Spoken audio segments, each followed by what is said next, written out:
now for people that miss the meeting. I'm going to start with a few announcements. Nod if you can see me. Excellent. A few announcements. Around 5 people uploaded ancient Greek projects with no name. The name is not in the title, nor is the name anywhere in the Word document or PowerPoint or PDF file. So those are our mysterious ancient Greek projects. I'm going to post them tomorrow so you can identify yourself as to whose project is whose. There are 7 projects for you to review today, and those all had names.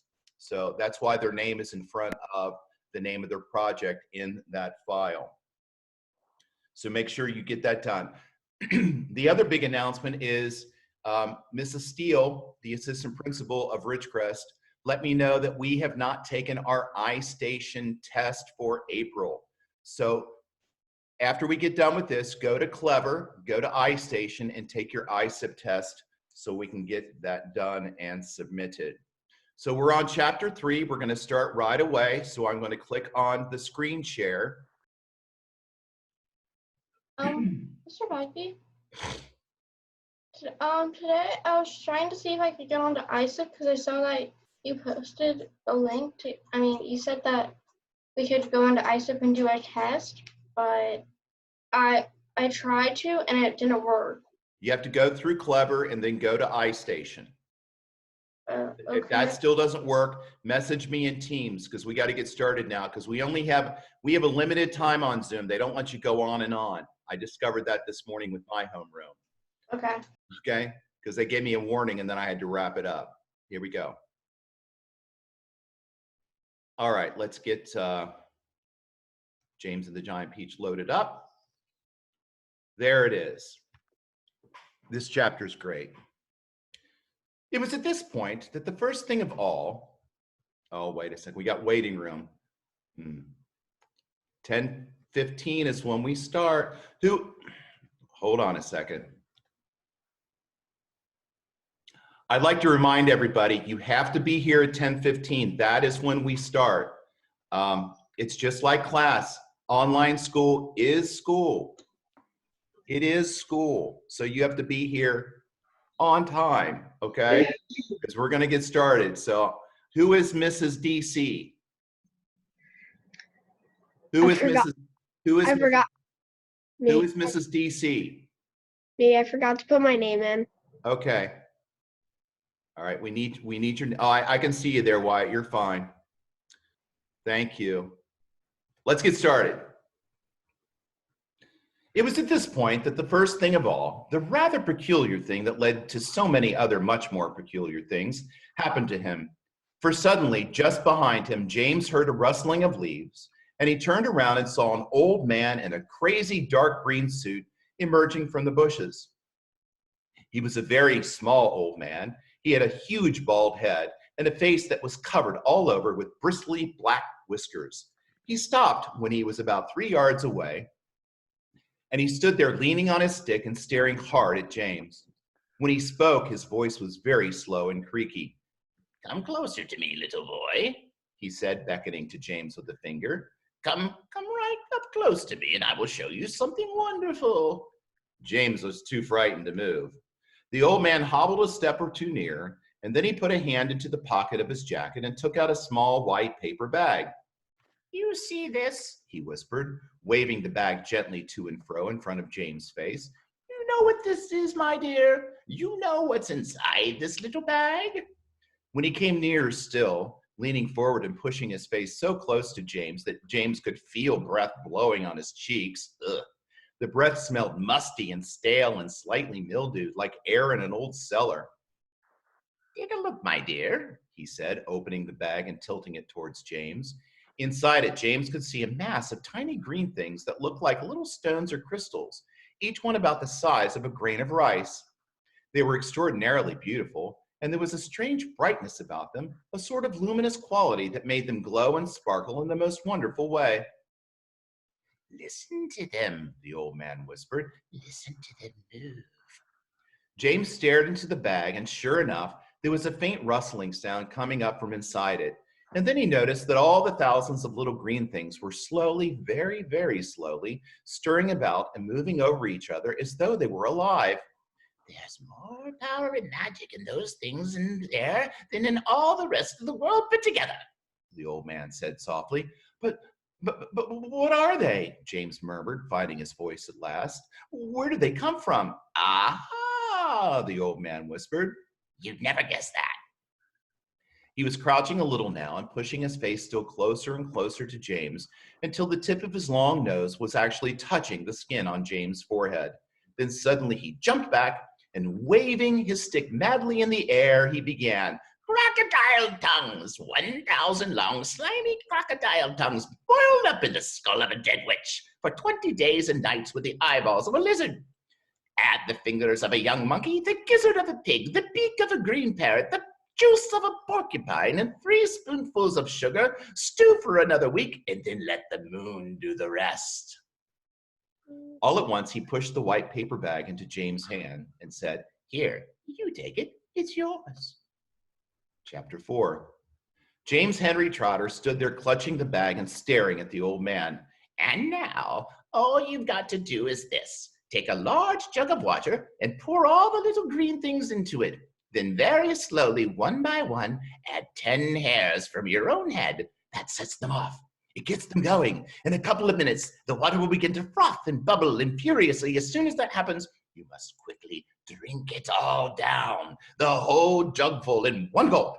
And then, my dear, you will feel it churning and boiling in your stomach, and steam will start coming out of your mouth. And immediately after that, marvelous things will start happening to you, fabulous, unbelievable things, and you will never be miserable again in your life. Because you are miserable, aren't you? You needn't tell me. I know all about it. Now off you go and do exactly as I say, and don't whisper a word of this to those 2 horrible aunts of yours. Not a word. And don't let those green things in there get away from you either, because if they do escape, then they will be working their magic upon somebody else instead of upon you. And that isn't what you want at all, is it, my dear? Whoever they first meet, be it bug, insect, animal, or tree, that will be the one who gets the full power of their magic. So hold the bag tight. Don't tear the paper. Off you go. Hurry up. Don't wait. Now's the time. Hurry. With that, the old man turned away and disappeared into the bushes. Chapter 5. The next moment, James was running back toward the house as fast as he could. He would do it all in the kitchen, he told himself, if only he could get in there without Aunt Sponge and Aunt Spiker seeing him. He was terribly excited. He flew through the long grass and the stinging nettles, not caring whether he got stung, on his bare knees, and in the distance he could see Aunt Sponge and Aunt Spiker sitting in their chairs with their backs toward him. He swerved away from them so as to go around the other side of the house, but then suddenly, just as he was passing underneath the old peach tree that stood in the middle of the garden, his foot slipped and he fell flat on his face in the grass.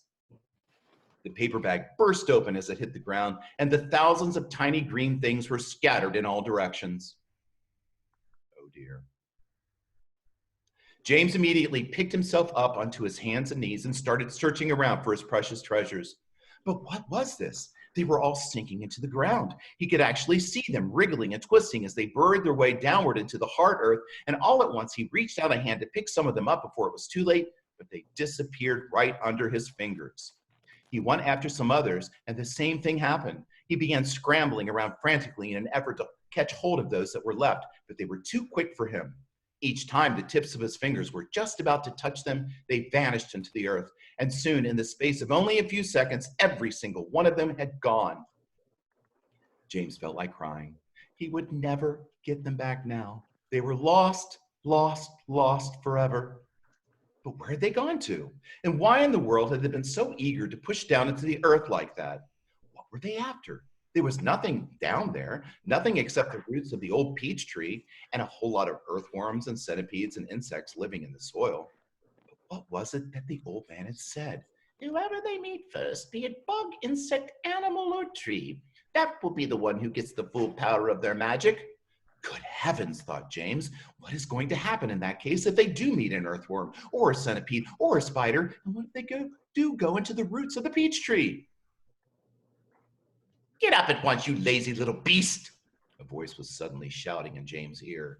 James glanced up and saw Aunt Spiker standing over him, grim and tall and bony, glaring at him through her steel-rimmed spectacles. "Get back over there immediately and finish chopping those logs," she ordered. Aunt Sponge, fat and pulpy as a jellyfish, came waddling up behind her sister to see what was going on. "Why don't we just lower the boy down the well in a bucket and leave him there for the night?" she suggested. "That ought to teach him not to laze around like this the whole day long." "Oh, that's a very good wheeze, my dear Sponge. But let's make him finish chopping up the wood first. Be off with you at once, you hideous brat, and do some work." Slowly, sadly, poor James got up off the ground and went back to the woodpile. Oh, if only he hadn't slipped and fallen and dropped that precious bag. All hope of a happier life had gone completely now. Today and tomorrow and the next day and all the other days as well would be nothing but punishment and pain and unhappiness and despair. He picked up the chopper and was just about to start chopping away when he heard a shout behind him that made him stop and turn. And that's where we'll stop. Let's go back to here.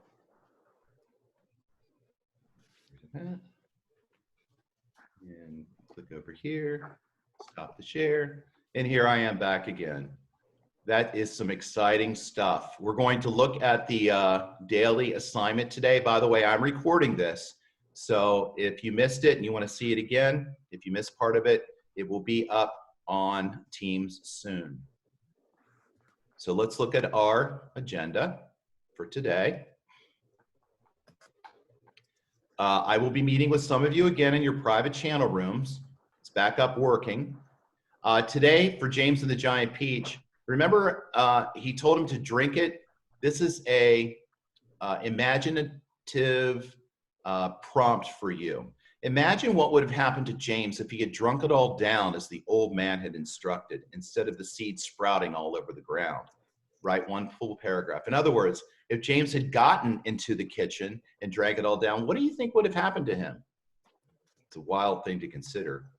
Again, do your iStation test.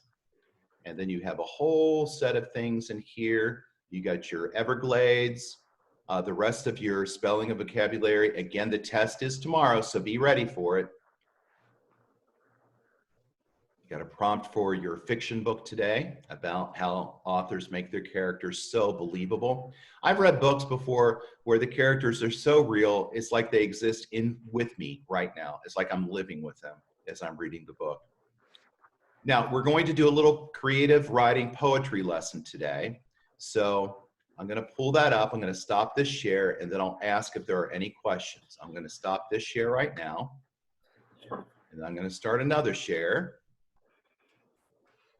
Open this up and bring it back up. You're going to use 4 of the elements of poetry today. Alliteration, again, is where the very initial sound is the same. Pa, pa, ba, ba, ka, ka, ka, ka. Pretty princess, busy as a bee, cool Carl called Katie. This is a very popular technique in all kinds of ways, in advertising and newspaper stories, but especially in poetry. Poets often use alliteration to make their words flow nicely together, because one of the elements of poetry that's so important is how it sounds in your ear and how it sounds as you read it out loud. Assonance is when the sound is inside of the word. Tundra, hungry, buns. Another example here is ite, and ite. Tight, bite, might, right. So when the sound is in the middle, that's called assonance. So you've got alliteration, it's the first sound of the word, and assonance is the inside sound of the word. Usually, these are consonants, and these are vowel sounds. Not always, but often. Excuse me. In alliteration, consonants are the sounds like ka, ba, da, pa, ta. Assonance is the sounds inside vowels, A, E, I, O, and U. A metaphor is when you're comparing one thing to another. He's a strong ox. Is he really a strong ox? No, he's a man. but his strength is compared to that. It doesn't have the word like or as, but it's a very common tool in poetry where you compare one thing to another to try to make your point of what you're trying to say in your poem. Onomatopoeia, you got buzz, moo, pow, and bang. You also have words like drizzle, ring. When you think of a bell, it actually makes the ring sound. So any word that sounds like the sound that it's representing, that is an example of onomatopoeia. Now, I can't hear you right now because you're muted, but say it with me. Onomatopoeia. That right there is peia. Onomatopoeia. Looks like Lena dropped out for a second. She's coming back in. Onomatopoeia. Try to use some of those today in your poem. And the other thing is repetitions. Now, if you remember back to the beginning of the year where we learned around 3 or 4 poems, the poem Tiger, Tiger uses repetition. Tiger, tiger. Instead of just one tiger, it's 2 tigers. Instead of saying tiger, tiger, burning bright at just the beginning, it says it again at the end. So repetition. So today in your poetry writing, and by the way, some of you guys are writing really great poems, but try to do, some of you, if you're just writing one line, yeah, you can have a 1-line poem, but try to write some more lines. You can use alliteration today, assonance with the vowel sounds, the consonant sounds, comparing one thing to another, using sound words, onomatopoeia, and using repetition. So at this point, I'm going to stop this share,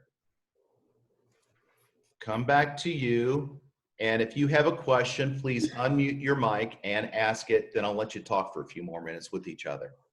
Anybody have a question? Unmute your mic and ask anything at all.